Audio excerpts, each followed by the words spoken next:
So we got a couple of QB1s. We have Sam Howell, Washington Commanders QB1. We've got Anthony Richardson, Colts QB1. That's the latest this week. And I've got a simple question for you guys. Who's going to do better in 2023? I think it's going to be Sam Howell. I know that sounds crazy. It's a 5th-round pick compared to a 4th overall pick, but Sam Howell is not a rookie. That helps. Sam Howell threw 1,117 passes in college compared to Anthony Richardson throwing 393. So Anthony Richardson doesn't have as much experience as Sam Howell does. And I like the weapons around Sam Howell better with Washington, Terry McLaurin, Jahan Dotson, so forth and so on. I think Sam Howell is going to do better than Anthony Richardson, who I don't know what the Colts are doing, by the way. He looked like a fish out of water last week against the Bills. A couple of days later, they're like, he's QB1 for the season. I don't get the timing of that. But what do you guys think? Howell v. Richardson in 2023. Who does better individually? Well, it's very possible that Howell gets off to a hotter start because of comfort level. You know, he's not a rookie. That does matter. And even though he barely played, it does not matter when you're talking about a guy just getting used to being around his teammates and knowing the names of all the head coaches, all of the coaches on staff. Like, I bet you, if you asked Anthony Richardson to name all the coaches on his staff, he'd probably struggle to get beyond 4. That's what I mean is your comfort level. Like, he probably can't even name all of his teammates. Like, he just got there. So at first, I could see your point. However, talent wins, man. And Anthony Richardson, in terms of being an athlete and a dual threat quarterback, you're looking at a person who can be like the vitamin C to an offense. When things are going poorly for Anthony Richardson, he always has that one ejector seat move where he can get outside the pocket and use that 4.4 speed and that big body to make special things happen. There's that aspect to his game that puts the defense on tilt that very few human beings on the planet, let alone the NFL, can actually accomplish. Now, obviously, he's going to try to operate inside the offense, and that's what Shane Steichen, head coach, offensive-minded head coach, is going to be looking for him to do. But I think when it all shakes out, assuming health, I think Anthony Richardson's going to have the stronger year because of that one aspect of his game that will get him out of trouble. It could get him into trouble at times too, but for the most part, it'll get him out of trouble just like it did at Florida. Yeah, the tail of the tape, I think, if you go group by group, I think Washington's got the better receiver group. I don't even think that's in doubt, frankly. I know Pittman Jr. is a star, but you're talking about Dotson, Samuel, and McLaurin. I mean, I think Dotson and McLaurin have a chance to both be perennial Pro Bowlers, and Curtis Samuel I don't think is a slouch either. And again, I do like the Indianapolis skill group, but the first thing that Anthony Richardson has to deal with during his time as the ringleader, the pit boss kind of on the field is the Jonathan Taylor situation. And that's a distraction. It's a distraction from any quarterback that's trying to grow and evolve and learn, because right now he's got Zach Moss in the backfield, and in his mind he's thinking to himself, can Jonathan Taylor do this? Can he run this protection? Can he run this scheme? I mean, so it's a different vibe right out of the gate when you don't have your best offensive player, who is a quarterback's best friend, who is an all-pro MVP caliber type of running back, not back there. So that situation, I think, needs to be settled.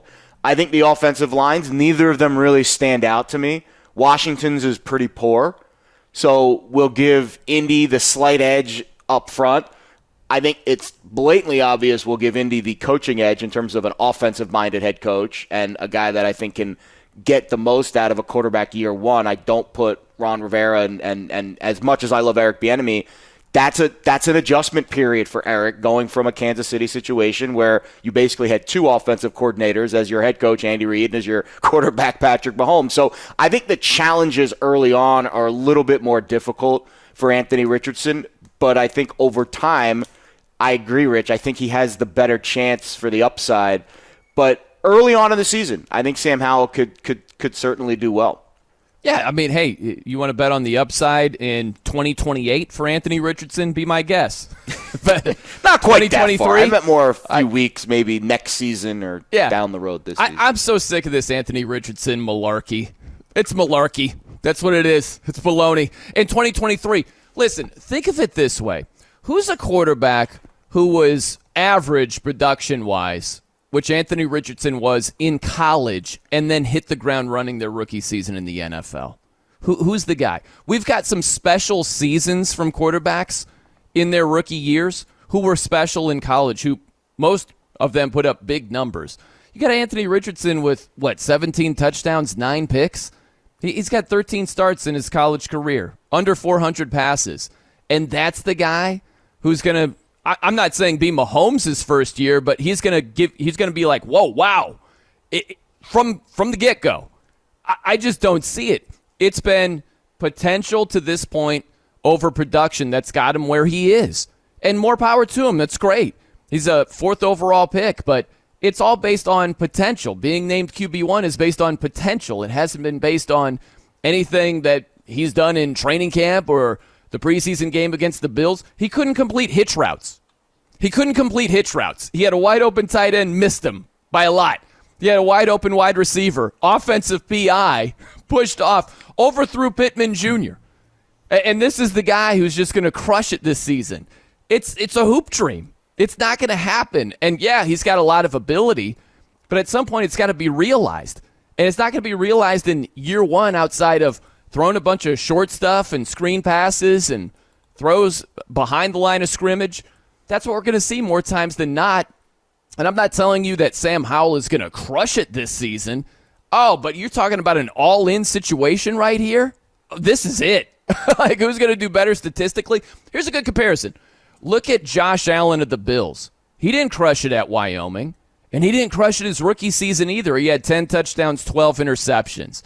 I think we're in store for something closer to that from Anthony Richardson than anything that's going to give you like a, wow, this dude is a baller already. I don't see it at all in 2023. I just don't know how you look at Sam Howell and you feel like, oh, no. Like, compared to Anthony Richardson, like it's a no-brainer. Like, if we were comparing, I don't know, Richardson to Bryce Young, I think I would agree with you. I think it's a possibility that Bryce Young has a much better season than Richardson, again, assuming health. But, like, Sam Howell played – he's got a lot to learn at this level too. And he has a year under his belt, I understand that, but he played in basically an RPO-only scheme in college. Yep. You know, this is a guy who never blew my doors off as a college prospect. I was never, like, drooling over the prospect of a team getting Sam Howell and him lighting the league up. That's the reason why he sat behind relatively poor NFL quarterbacks last year also. It's just one of those things where the ceiling for Sam Howell is much lower. We may see him reach that by Game 4, Game 5 of this NFL season, his second, and really start to settle into the fact that, okay, yeah, he's supported by a cast, and maybe the offensive line plays up, and maybe it's looking better than we all expected, or outside of Brian. But Anthony Richardson, I mean, yes, you're right. He didn't knock me out either at Florida, but he made some plays now during his time at Florida where I was like, whoa, that's special. That's like a 1 in a million type of play. That's a maybe only one guy in college football this year can make a play that looks like that because of his athleticism, because of his size, because of his speed, because of his agility. Sam Howell never did that for me. So I'm not saying it's going to be on a game-in, game-out basis. I'm not even going to say, like I said, actually, I'm not saying it's going to happen immediately with Anthony Richardson, but I think the tail of the tape, come the end of the 2023 season, we're going to have a compilation of moments like that during Anthony Richardson's rookie year, and we're going to say, wow, ultimately he had a nice rookie year where we may look at Sam Howell and be like, yeah, the Commanders are still in that who's next on the wheel of quarterbacks that we're going to throw into this meat grinder here. And that's exactly the right mind frame, I think, for this debate. It's not that Sam Howell might have a better year this year, which could very well happen. I wouldn't be surprised at that at all if his QBR and his That's analytics what we're talking about, and all though. that stuff. Yeah, no, and I think that's a fair question to ask. But I think who would you rather have for the next 5 years as your quarterback? It's a different question. We started talking about who's the better quarterback. You're on to who's the better running back. Like if you want to switch, that's fine. No. I'm just talking 2023. Running back.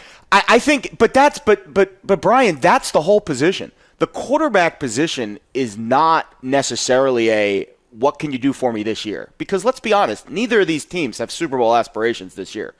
The quarterback position, part of the quarterback position is the future.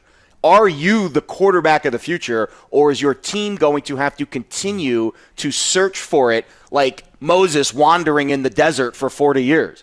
That is how a lot of teams, including my Jets, have been at the quarterback position for a long time.